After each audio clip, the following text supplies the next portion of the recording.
வணக்கம். All in one zone devotion சேனலுக்கு உங்களை அன்புடன் வரவேற்கிறேன். இன்றைக்கி நம்ம ராகு கேது தோஷ நிவர்த்தியை பற்றி பார்க்கலாம். அதாவது பரிகாரம், ராகு கேது பரிகாரம் பற்றி நம்ம பார்க்கலாம். ராகு கேது பரிகாரம், நம்ம காளஹஸ்தி சென்று நாம் பால் அபிஷேகம் செய்தால் நமக்கு ராகு கேது தோஷத்திலிருந்து விடுபடலாம். ஒன்று. அடுத்தது பார்த்திங்கன்னா, துர்க்கை அம்மன் வழிபாடு சிறந்த வழிபாடாகும். அதாவது செவ்வாய், வெள்ளி, ஞாயிற்றுக்கிழமை தோறும் நாம் துர்க்கை அம்மனுக்கு ராகு கால வேளையில் நாம் வழிபட்டால் நமக்குரிய ராகு கேது தோஷத்திலிருந்து விடுபடலாம்.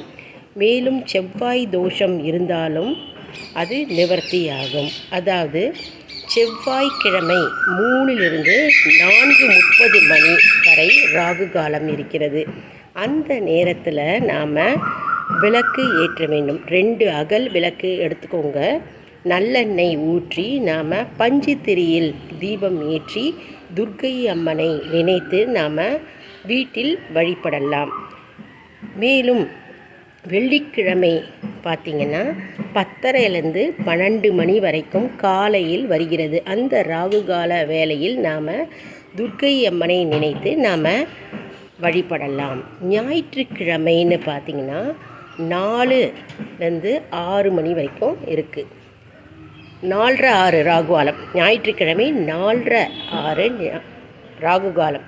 அப்போது அந்த ராகுகால வேலையிலிருந்து ஞாயிற்றுக்கிழமையிலிருந்து நம்ம துர்க்கை அம்மன் வழிபாடு செஞ்சால் நம்முடைய ராகு கேது தோஷம் விலகும் என்பது நம்பிக்கை. அதாவது நம்ம விளக்கு ஏற்ற வேண்டும். வீட்டில் 2 அகல் விளக்கு ஏற்றலாம். அப்படி இல்லை என்றால் கோயிலுக்கு போனீங்கன்னா கோயிலில் அந்த ராகுகால நேரத்தில் நம்ம துர்க்கை அம்மனுக்கு நம்ம 2 அகல் விளக்கு அல்லது எலுமிச்சம்பழம் விளக்கு ஏற்றலாம். நல்லெண்ணெய் ஊற்றி தீபம் ஏற்றி வழிபடலாம். இது நீங்கள் 9 வாரம் 7 வாரம் என்ற எண்ணிக்கையில் நாம் விளக்கேற்றி வழிபட வேண்டும். மேலும் வீட்டில் நம்ம ஸ்லோகம் சொல்லலாம். துர்க்கை அம்மன் ஸ்லோகம் 108 இருக்குது. 108 போற்றி இருக்குது துர்க்கை அம்மனுக்கு. நாம் அந்த ஸ்லோகத்தை சொல்லி நம்ம பூக்களால் அர்ச்சனை செய்து நம்ம வழிபடலாம்.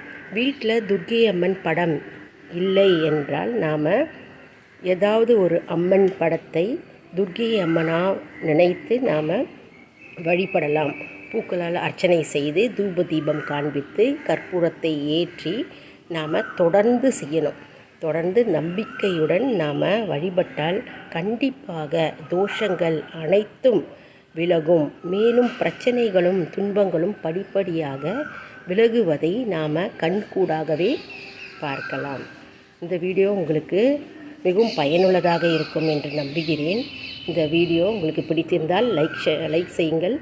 இதை மற்றவர்களுக்கும் ஷேர் செய்யுங்கள். அவர்களும் பயனடைத்தும். அடுத்த வீடியோவில் வேறொரு பரிகாரத்துடன் உங்களை சந்திக்கிறேன்.